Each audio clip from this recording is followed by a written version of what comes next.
Right, what I'm going to look at now is tom tuning. So I've got a tom here,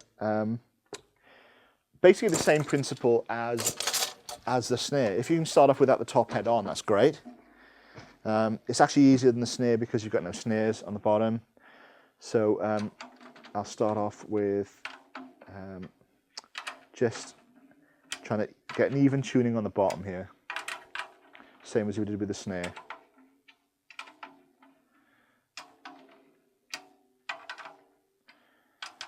This has got a factory head on the bottom, which I tend to like. The first thing I tend to do on drum kits is take the factory heads off, because for some reason drum companies like to supply drums with really rubbish heads on, and maybe it's a price thing, I don't know. But so ideally I would change this out. This is just a drum I can show you the tuning on really.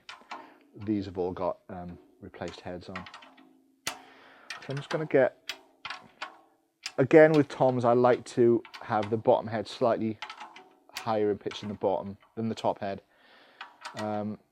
Some drummers like to have both heads tuned the same. You can tune to notes. I tend to tune to the way the drum sounds within itself. You know, it's going back to what I was saying about drums having a range where they sound really good.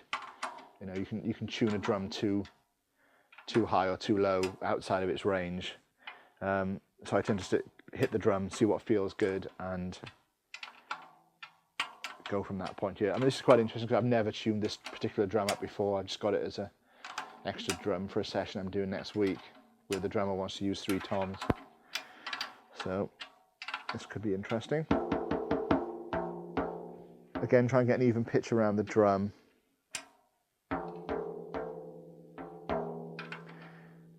The reason I place the drum on top of the drum stool is that if you've got a head on there, then it'll damp the other head while you're tuning the bottom head.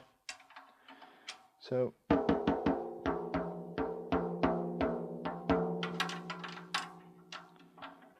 as you can see, it's not. I'm not, you know, one of those guys who sits with a guitar tuner and try and get exactly the right note. I tend to go from you know, instinct as much as anything.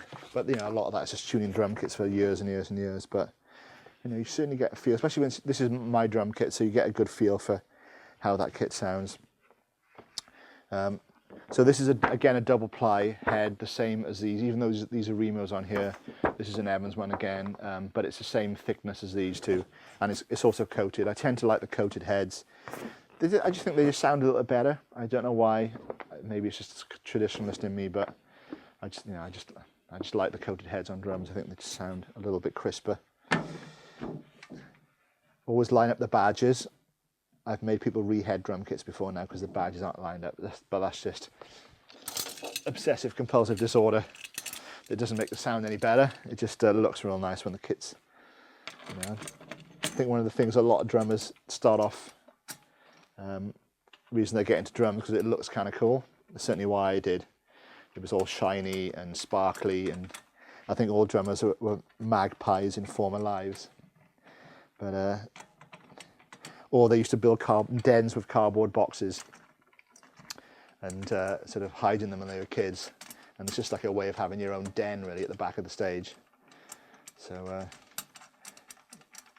what I'm basically trying to say is most drummers are pretty dysfunctional, myself included. But we wear it as a badge of pride.